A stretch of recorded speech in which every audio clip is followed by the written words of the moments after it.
Praise Lord, praise Lord, praise Lord. Hallelujah, hallelujah, hallelujah.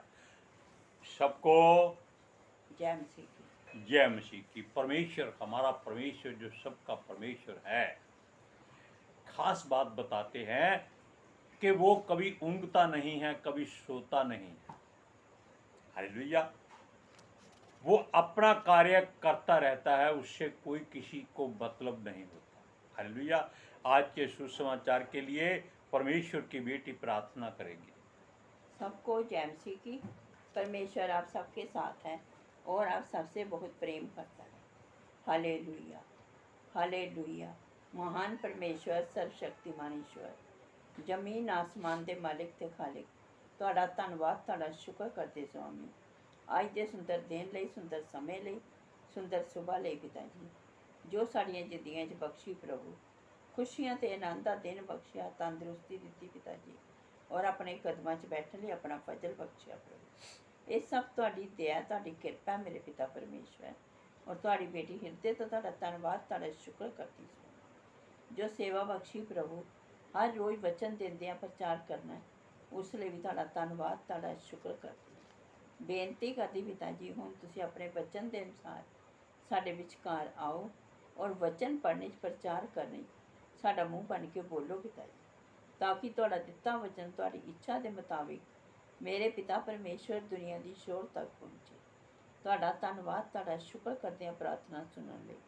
ਪ੍ਰਾਰਥਨਾ ਪ੍ਰਭੂ ਯੀਸ਼ੂ ਦੇ ਸਮਰਥੀ ਤੇ ਪਵਿੱਤਰ ਨਾਮ ਵਿੱਚ ਮੰਗ ਲੈਂਦੇ ਹਾਂ, ਆਮੀਨ। आमीन। वचन जीवन है। वचन ही आज आपको बता दें कि मृत्यु है। आप जानते हैं कि एक बार परमेश्वर ने कहा था कि मैं तुमको दो मार्ग देता हूँ, एक जीवन है, एक मृत्यु है। दोनों बातें परमेश्वर के मुख से निकली थी। तो आप जीवन को चुन लो। लेकिन आज हम उस बात की तरफ नहीं जाएंगे।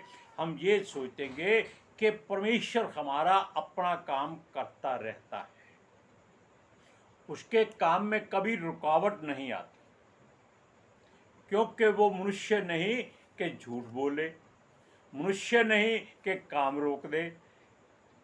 ना वो ऊँघता है, ना वो सोता है। हालेलुया। सुनिए, क्योंकि वो थकता भी नहीं है, फिर भी उसे हमारी शुद्ध रहती है। शुद्ध का मतलब है हमारा ध्यान, हमारा ख्याल, हमारी जरूरतों को पूरा करना, हर बात में हमारी सहायता करना, और सजा भी देना, आशीष भी देना, जख्म भी लगाना और मरहम भी लगाना। सुनिए, क्योंकि वो ही एक उद्धारकर्ता, मुक्तिदाता और हमारा महान परमेश्वर है, और कोई उसके अलावा महान नहीं है। कभी कभी आप सोचते हैं, ये बात आपको छोटी सी बताते हैं, क्या सोचते हैं कि अगर कोई पास्टर जी, कोई परमेश्वर का दास, कोई प्रचारक बहुत जोर जोर से, शोर शोर से प्रचार करता है, साथ में कोई उसका अनुवाद करने के लिए लड़का या लड़की बैठा होता है, उसके मुंह से बात अभी पूरी नहीं होती तो पास्टर जी वचन पे वचन, वचन पे वचन बोलते जाते हैं। ना उसकी अंग्रेजी समझ आती है, ना उसकी हिंदी समझ आती है। तो लोग क्या कहते हैं, वाह क्या पास्टर जी हैं, क्या वचन बोले हैं। अरे वचन पता तो चले वचन क्या बोला है। वो कहते हैं ये महान प्रचारक है, आगे से ऐसी गलती कभी मत करना। अगर आप पुलपिट पर, जहाँ पवित्र स्थान होता है, प्रचार कर रहे होते हैं, तो इस बात का ध्यान रहे कि जोश के साथ होश बहुत जरूरी चाहिए। अगर कोई उसका अनुवाद इंग्लिश में, हिंदी में, पंजाबी में, उर्दू में कर रहा है, तो पहले उसको बोलने दीजिए, फिर अपना मुंह खोलिए। दूसरी बात, उसे हमारे सारे इरादे पता हैं। किसको? परमेश्वर को। इसलिए वो अपने भविष्यवक्ताओं को भेज भेज कर हमें चेतावनियां देता रहता है। हालेलुया, प्रेज लॉर्ड, कि हम मनुष्य हैं, संभल जाएं, अपनी असलियत को ना भूलें। बात आप हल्के में मत लीजिएगा, बात बहुत गहरी है। क्यों गहरी है?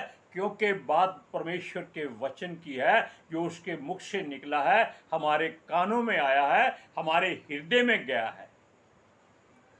अगर परमेश्वर के मुख से कोई बुरी बात निकलती तो भी वो हमारे कानों से हमारे हृदय में जाती, लेकिन परमेश्वर कभी बुरी बात नहीं कहता।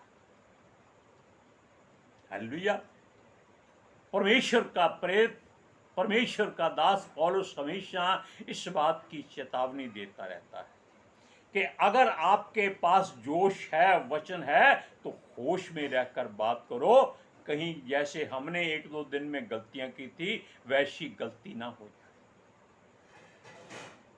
हालेलुया, सुनिए, क्योंकि उसने मनुष्य को मिट्टी का बर्तन बनाया। मनुष्य बाद में, पहले उसने बर्तन बनाया, फिर उसमें श्वास फूंकी, फिर वो मनुष्य बना।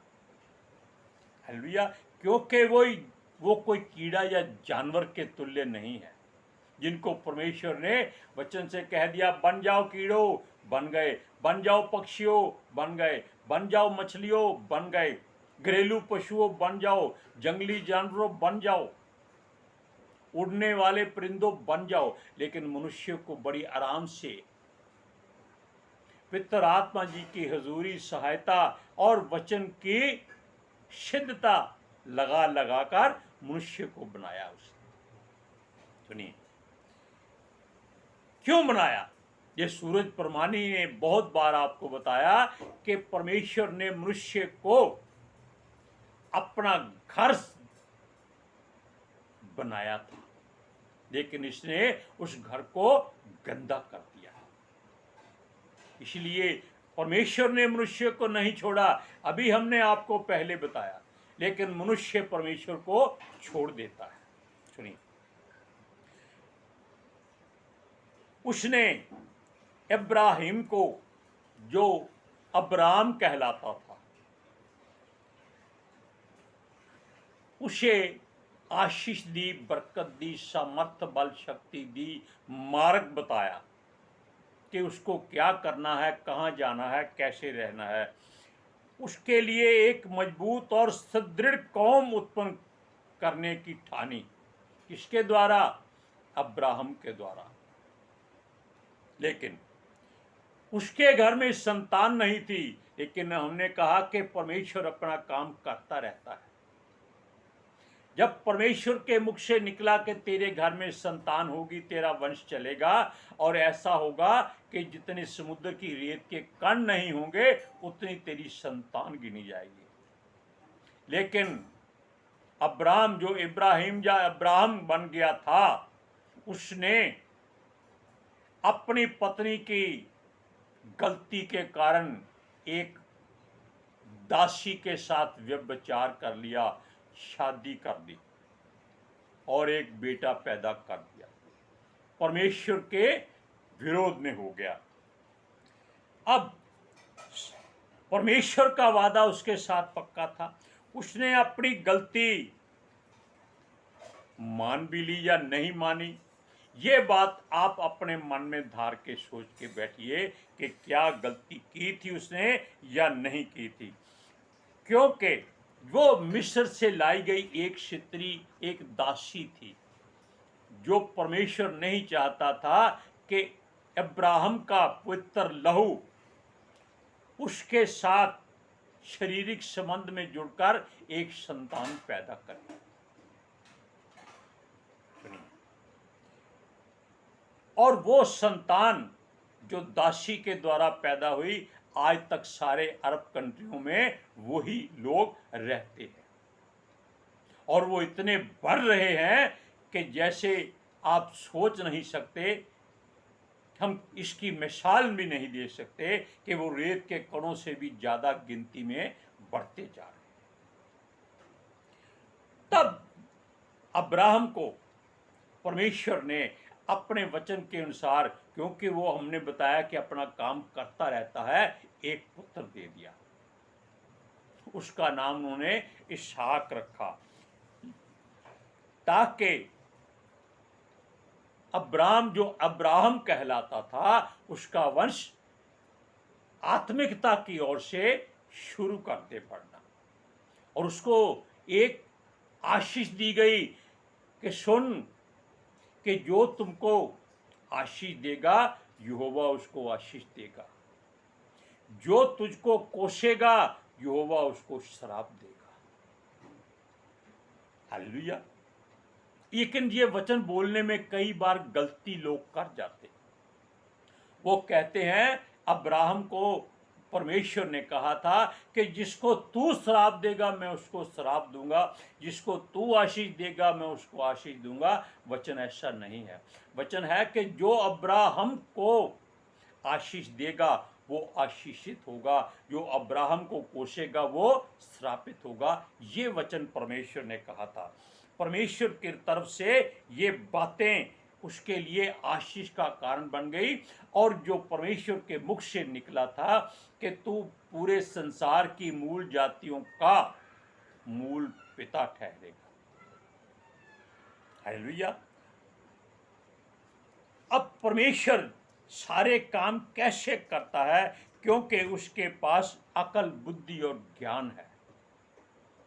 हालेलुया। लेकिन हम जो वचन अब्राहम के लिए या अब्राहम के नाम के लिए या उसकी संतान के लिए परमेश्वर ने अब्राहम से कहा था, वो हम आपको सुनाते हैं। उत्पत्ति की पुस्तक 17 अध्याय उसकी 4 से 6 आयत तक। देख, मेरी वाचा तेरे साथ बंधी रहेगी, इसलिए तू जातियों के समूह का मूल पिता हो जाएगा। इसलिए अब से तेरा नाम अब्राहम ना रहेगा, परंतु तेरा नाम अब्राहम होगा, क्योंकि मैंने तुझे जातियों के समूह का मूल पिता ठहरा दिया है। मैं तुझे अत्यंत फलवंत करूँगा और तुझको सारी जाति जाति का मूल बना दूंगा, और तेरे वंश में राजा उत्पन्न होंगे। अब एक बात और हम सुनाते हैं कि अब्राहम, जो अब्राहम था, वो परमेश्वर की मर्जी से उसका नाम बदला गया था। लेकिन हम भविष्यवाणियों की बात करते हैं, क्योंकि परमेश्वर ने ही अब्राहम के लिए भविष्यवाणी की थी कि वो जातियों का मूल पिता ठहरेगा। उसकी संतान समुद्र की रेत के बालू के किनकों से भी ज्यादा होगी, जो गिनी नहीं जाएगी। एक बार तो अब्राहम को परमेश्वर ने रात को उठाकर कहा, बाहर निकल, आकाश के तारे गिन, जितने तू गिन सकता है उससे भी ज्यादा तेरी संतान यानी तेरा वंश ठहरेगा। तारों को कोई नहीं गिन सकता, क्योंकि जब तक हम सुबह तक तारे गिनते हैं, आधे तारे आगे निकल जाते हैं, दूसरे फिर आगे आ जाते हैं। लेकिन हम बात करेंगे भविष्यवाणियां, जो पवित्र शास्त्र में बहुत हैं, परंतु जब उसमें देखा कि मनुष्य मिट्टी ही है, उसमें काम और इच्छा प्रबल हो चुकी है, तब उसने संसार को एक तोहफा देना सोचा। मनुष्य के भीतर क्या है? काम इच्छा, यानी कि एक समय किस्म का व्यभिचार होना, हर समय कामना रखनी कि ये करेंगे, वो करेंगे, ये खाएंगे, ये पिएंगे, ये सब व्यभिचार ही गिने जाएंगे। कि जब आपको जरूरत नहीं होती तब भी आप खाने के लिए बाहर चले जाते हैं। क्यों? साथ में लोग आ जाते हैं, चलो थोड़ा थोड़ा खा लेना। थोड़ा थोड़ा खाने का मतलब है कि अपने आप को परमेश्वर के विरोध में लगे जाना। जब आपने एक बार खाना खा लिया, भोजन कर लिया, तो आपको चैन और आराम यीशु मसीह से मिलना चाहिए। अपनी ज़बान के स्वाद को और अपनी ज़बान के बोलों को कंट्रोल करो। सुनिए, तब उसने संसार को एक तोहफा देना सोचा, वो था इमानुएल।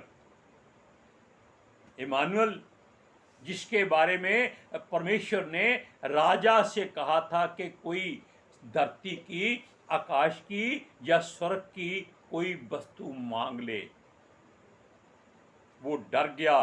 तब परमेश्वर ने खुद ही संसार में एक नई भविष्यवाणी कि वो अपना प्रिय पुत्र धरती पर भेजेगा, जिसका नाम इम्मानुएल रखा जाएगा, जिसका अर्थ है परमेश्वर हमारे साथ। लेकिन परमेश्वर तो शुरू से ही हमारे साथ है, वो सारे कार्य हमारे करता रहता है। लेकिन उसे कभी संसार में आने से पहले अब्राहम की तरह एक मनुष्य भेजा था। जैसे परमेश्वर ने अब्राहम को चुना था, इसलिए इम्मानुएल यानी कि यीशु मसीह के आने से पहले भी एक मनुष्य को भेजा था, ताकि वो जाकर उसके नाम की महिमा करे, मुनादी करे कि खबरदार हो जाओ कि परमेश्वर का प्रिय पुत्र आ रहा है, उसका स्वागत के लिए तैयार हो जाओ।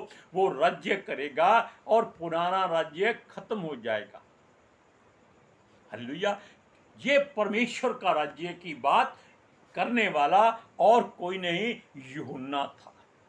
ये भी यीशु मसीह की तरह ही स्वर्गदूत के द्वारा भविष्यवाणी करके पैदा हुआ था, और ये भी अब्राहम की तरह अपने बूढ़े माता पिता के घर में पैदा हुआ था। सुनिए, यानी कि ये आत्मिक रीति से संसार में आए थे। सावधान हो जाओ, वो सब लोगों को कहता था कि चौकन्ने हो जाओ, परमेश्वर का बेटा आने वाला है और वो बहुत शक्तिशाली और सामर्थी है। वहां उसने एक बार कहा भी है कि वो इतना शक्तिशाली, इतना सामर्थी है कि मैं खुद उसके जूते के बंद नहीं खोल सकता। यानी कि मैं इतना शुद्ध नहीं हूं, जितने उसके जूते शुद्ध हैं, मैं उनको छू लूंगा तो वो मैले हो जाएंगे। सुनिए, उसका अधिकार शारीरिक, मानसिक और आत्मिक इच्छा और राज्य पर कायम रहेगा। वो सब कुछ परमेश्वर की ओर से ही करेगा, और वो आकर संसार को छलनी में छानेगा। अब ये आटा दाल चावल तो है नहीं, लेकिन परमेश्वर की छलनी क्या है? परमेश्वर की छलनी पवित्र आत्मा जी है, जिनके द्वारा मनुष्य को परमेश्वर परखता रहता है, उनकी हर बात को जांचता रहता है कि क्या है, क्या करते हैं, क्यों करते हैं, किस लिए करते हैं। इनको कोई घटी कमी तो नहीं है। वो आएगा, संसार को छानेगा, पाप और पुण्य दोनों को अलग अलग करेगा। पाप और पुण्य, आपने कभी सोचा है कि दूध और पानी अगर मिल जाए वो अलग नहीं हो सकते? नमक और पानी मिल जाए वो अलग हो सकते। सुनिए, और वो जो पुण्य होगा, यानी कि जो अच्छे लोग होंगे, जो परमेश्वर की इच्छा पर चलेंगे, उनको वो अपने साथ स्वर्ग में ले जाएगा। और जो पाप की संतान होंगे, बुराई में फंसे होंगे, अंधभक्त होंगे, उन सब को वो कहाँ रखेगा? चेतावनी भी देगा और आग में जलाएगा। सुनिए, यह संसार के लिए कोई छोटी बात नहीं थी, एक ऐसी बड़ी चेतावनी थी जो मृत्यु और जीवन के भेद बताती थी कि मनुष्य को क्या करना है, खबरदार होना है या आलस्य में मरना है। आप वचन को सुनिए, मत्ती की इंजील 3 अध्याय उसकी 11 और 12 आयत में। मैं तो तुम्हें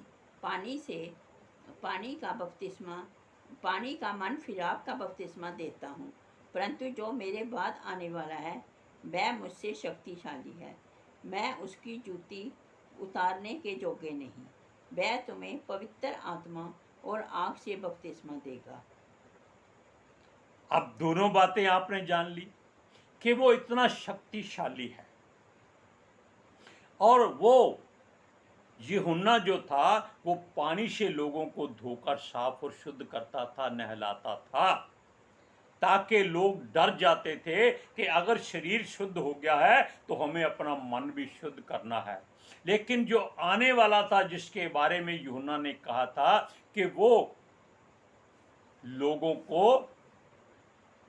आग और पवित्र आत्मा से बपतिस्मा देगा। मन फिराने की बात यूहन्ना ने शुरू की थी, लेकिन पूरी किसने की? यीशु मसीह ने। जब उनको पता चल गया कि आने वाला कोई और नहीं, परमेश्वर का पुत्र है।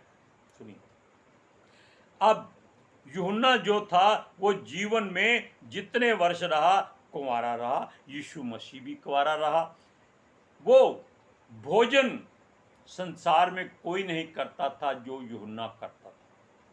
ये परमेश्वर की इच्छा के मुताबिक सब कुछ चलता है। वो वन, मधु और टिड्डियां खाता था। कि कितनी टिड्डियां उसको मिल जाती होंगी। एक जवान पुरुष को खाने के लिए दिन में कम से कम 5 सेर अन्न चाहिए। लेकिन परमेश्वर अपना कार्य करता है, उसके लिए हर इंतजाम वो करता रहता था। शहद का इंतजाम भी वन मधु होता है, शहद का और टिड्डियां जो हरे हरे आप हरियाली में टिड्डे देखते हैं वो खाए जाते हैं। सुनिए, क्योंकि वो भी परमेश्वर की तरफ से था और बूढ़े माता पिता के घर में पैदा हुआ था। मगर परमेश्वर जितना चाहे उसको देता था। क्या देता था? आत्मिकता का बल, ताकि वो और लोगों को परमेश्वर के राज्य की खबर दे कि यीशु मसीह यानी कि परमेश्वर का पुत्र, जिसका नाम पहले इमानुएल था, अब यीशु मसीह है, वो आ रहा है, सावधान हो जाओ। वो कहता था, मैं तुमको जल से धोता हूं, पानी से धोकर शुद्ध करता हूं, वो आग और पवित्र आत्मा से धोएगा। और इस बात पर और खास बात, तब लोग संदूकी और फरीसी उसकी ओर दौड़ पड़े। तब उसने उनको क्या कहा? सांप के बच्चों। क्यों कहा? कि बुरे लोग भी इस बात से डर गए थे कि जो हो रहा है उसके साथ मिल जाओ, यानी कि समय के साथ अपने आप को ढाल लो। और ये सारी बातें परमेश्वर की इच्छा, युक्ति और मर्जी से होती है। लेकिन पहले आप वचन सुनिए, मत्ती की इंजील 3 अध्याय उसकी 7 से 9 आयत तक। जब उसने बहुत से फरीसियों को सदूकियों को बपतिस्मे के लिए अपने पास आते देखा तो उनसे कहा, हे सांप के बच्चों, तुम्हें किसने बता दिया कि आने वाले क्रोध से भागो, इसलिए मन फिराव के जोगे फल पाओ। लोग हमेशा डर से ही सारे काम करते हैं जब उनको मालूम हो जाता है कि परमेश्वर का क्रोध भड़कने वाला है। हालेलुया। और ये बातें यीशु मसीह सबसे पहले लोगों को बता चुका है। अब आप सोचिए कि आपने पानी से बपतिस्मा लेकर सब्र करना है या यीशु मसीह के हाथों से आग और पवित्र आत्मा से भी बपतिस्मा लेना है। Hallelujah, praise Lord. आज के सुसमाचार के लिए परमेश्वर की बेटी प्रार्थना करेंगे। Hallelujah, thank you Jesus, thank you Lord, thank you पवित्र आत्मा जी। ਤੁਹਾਡਾ ਧੰਨਵਾਦ, ਤੁਹਾਡਾ ਸ਼ੁਕਰ ਕਰਦੇ ਸੁਆਮੀ, ਸਾਡੇ ਵਿਚਕਾਰ ਆਉਣ ਲਈ, ਵਚਨ ਪੜ੍ਹਨੇ 'ਚ, ਪ੍ਰਚਾਰ ਕਰਨੇ 'ਚ, ਸਾਡਾ ਮੂੰਹ ਬਣ ਕੇ ਬੋਲਣ ਲਈ ਪਿਤਾ ਜੀ। ਤੁਹਾਡੀ ਬੇਟੀ ਹਿਰਦੇ ਤੋਂ ਤੁਹਾਡਾ ਧੰਨਵਾਦ, ਤੁਹਾਡਾ ਸ਼ੁਕਰ ਕਰਦੀ ਸੁਆਮੀ। ਸੱਚਮੁੱਚ ਖੁਦਾ, ਤੁਹਾਡਾ ਦਿੱਤਾ ਵਚਨ ਤੁਹਾਡੀ ਇੱਛਾ ਦੇ ਮੁਤਾबिक ਮੇਰੇ ਪਿਤਾ ਪਰਮੇਸ਼ਵਰ ਦੁਨੀਆ ਦੀ ਸ਼ੋਰ ਤੱਕ ਪਹੁੰਚੇ। ਲੋਕ ਸੁਣਨ ਔਰ ਸੱਚਾਈ ਨੂੰ ਜਾਣਨ ਔਰ ਸੱਚਾਈ ਉਹਨਾਂ ਨੂੰ ਆਜ਼ਾਦ ਕਰੇ ਪਿਤਾ ਜੀ। ਮੈਂ ਤੁਹਾਡਾ ਧੰਨਵਾਦ, ਤੁਹਾਡਾ ਸ਼ੁਕਰ ਕਰਦੀ ਹਾਂ ਸੁਆਮੀ। और तुहाडे बच्चे हमेशा तुहाडी शांति और तुहाडे अनुग्रह विच बने रहन। आमीन, आमीन। Praise Lord. सबको जय मसीह की। जय मसीह।